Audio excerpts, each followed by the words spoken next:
আসসালামু আলাইকুম। আমি মোহাম্মদ মিজানুর রহমান, অবসরপ্রাপ্ত সরকারি কর্মচারী। আমি দীর্ঘ ২৭ বছর চেয়ারে বসে কাজ করতাম। তখনই মাজায় একটু ব্যথা পেতাম, কিন্তু ২০১৬ সালে আমি হজ করতে যেয়ে আপনার আরাফা বা বিভিন্ন জায়গায় প্রচুর হাঁটাহাঁটি করতে হয়। তখন ১০-১৫ মিনিট পরে আমার পা ধরে যেত আর কি। তো বাংলাদেশে আসার পর আমি কিছু কিছু ফিজিওথেরাপির কাছে গেলাম। তারা চেষ্টা করেছে, কিন্তু তাদের কাজকর্মটা আমার কাছে কমার্শিয়াল মনে হয়েছে। তাদের সময় কম দিয়েছে, তাদের খুব রাশ। যাই হোক, পরবর্তী আমি আমার বাসা গুলশান বাটার লিঙ্ক রোডে, এখানে আমি সামহাও একটা ফিজিও সেবার প্রতিষ্ঠানের চোখে আসলো বা জানতে পারলাম।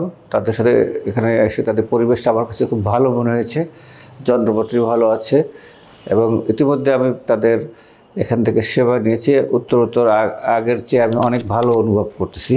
আমি তাদের সার্বজনীন মঙ্গল কামনা করি। আপনারা যারা আছেন, ওনারা হোম সার্ভিসও দিয়ে থাকেন, এবং ওনাদের আশা করি ওনারা ভবিষ্যতে আরও উন্নতি করতে পারবে। আপনারা যারা আছেন, আপনারা এদের সাথে যোগাযোগ করে দেখতে পারেন। আল্লাহ হাফেজ।